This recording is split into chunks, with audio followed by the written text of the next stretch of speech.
राजधानी रायपुर और भिलाई में सीबीआई की टीम ने पूर्व सीएम भूपेश बघेल और आईपीएस अधिकारी आरिफ शेख के घर पर छापेमारी की। महादेव बैटिंग ऐप मामले में पूर्व सीएम बघेल के घर समेत कई जगहों पर छापेमारी की गई। ईडी के बाद सीबीआई ने भी महादेव बैटिंग ऐप मामले में एंट्री कर ली है। इस मामले में हजारों करोड़ रुपए की ठगी की गई है। सीबीआई के अधिकारी सुबह सुबह भिलाई और रायपुर स्थित उनके आवास पर पहुंच गए। इससे पहले ईडी की टीम ने भी यहां छापेमारी की थी। बीजेपी का कहना है कि पीएम मोदी की नीति के मुताबिक भ्रष्टाचार से संबंधित कोई भी व्यक्ति बचेगा नहीं और अगर कोई पाक साफ है तो उसे डरने की जरूरत नहीं है। कांग्रेस बीजेपी पर विपक्ष की आवाज को दबाने और राजनीतिक विरोधियों को चुप कराने की कोशिश बता रही है। भूपेश बघेल के कार्यालय से सोशल मीडिया पोस्ट आई जिसमें कहा गया अब सीबीआई आई है।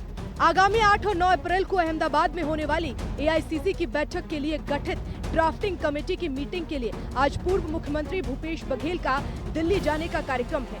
उससे पहले ही सीबीआई रायपुर और भिलाई निवास पहुंच चुकी है। छापेमारी ऑनलाइन सट्टेबाजी के लिए बनाए गए महादेव बैटिंग ऐप को लेकर हुई।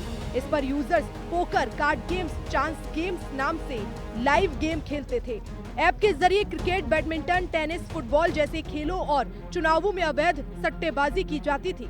कुछ दिन पहले भी ईडी ने भूपेश बघेल के आवास पर रेड की थी और भारी मात्रा में कैश पाए जाने के बाद 2 कैश गिनने वाली मशीन तक मंगवाने का दावा किया। ईडी ने तब भूपेश बघेल के बेटे चैतन्य बघेल के कुछ इलेक्ट्रॉनिक गैजेट्स और दस्तावेज भी जब्त किए। ये मामला छत्तीसगढ़ शराब घोटाले से जुड़ा था। अब कांग्रेस बोल रही है कि ये विपक्ष की आवाज को दबाने की कोशिश है। पहले ईडी को भेजा उन्होंने, सीबीआई ने एक मामले में उनके खिलाफ अदालत में मुकदमा दायर किया था जिसे अदालत ने चलने लायक नहीं समझा। अब झुंझलाहट में फिर से सीबीआई को भेजा गया है। भूपेश बघेल जी के निवास में, भिलाई निवास, रायपुर निवास में सीबीआई आई है।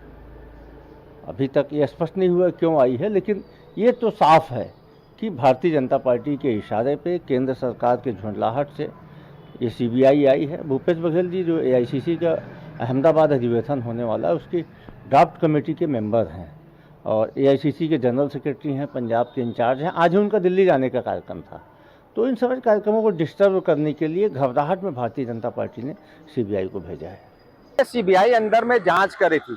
जांच करने के कुछ घंटों बाद एक व्यक्ति आता है जिसके हाथ में 3-4 बैग होते थे। खुद को सीबीआई का अधिकारी वो बता रहे थे और अंदर जाने के लिए वो प्रयास कर रहे थे। हमने उनसे कहा कि आप बैग में क्या लेकर अंदर जा रहे हैं, मीडिया को बता दीजिए, क्योंकि हमें शंका है कि उस बैग में कुछ ऐसे दस्तावेज रखे थे या कुछ ऐसे कूटरचित उनके पास दस्तावेज था जिसे वो प्लान करना चाह रहे थे भूपेश बघेल के खिलाफ में।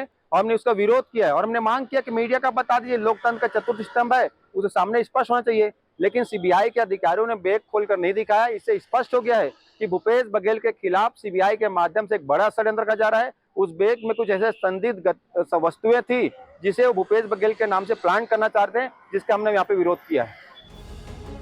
बीजेपी का कहना है कि अगर किसी ने गलत नहीं किया है तो उसे डरने की जरूरत नहीं है, मगर जिन लोगों ने गलत किया है वह बचेंगे भी नहीं। राज्य में जब कांग्रेस पार्टी की सरकार थी, भूपेश बघेल मुख्यमंत्री थे, कई बड़े बड़े घोटाले हुए और उन घोटालों की जांच सीबीआई, ईडी लगातार कर रही है और जांच क्रमशः आगे बढ़ रही है।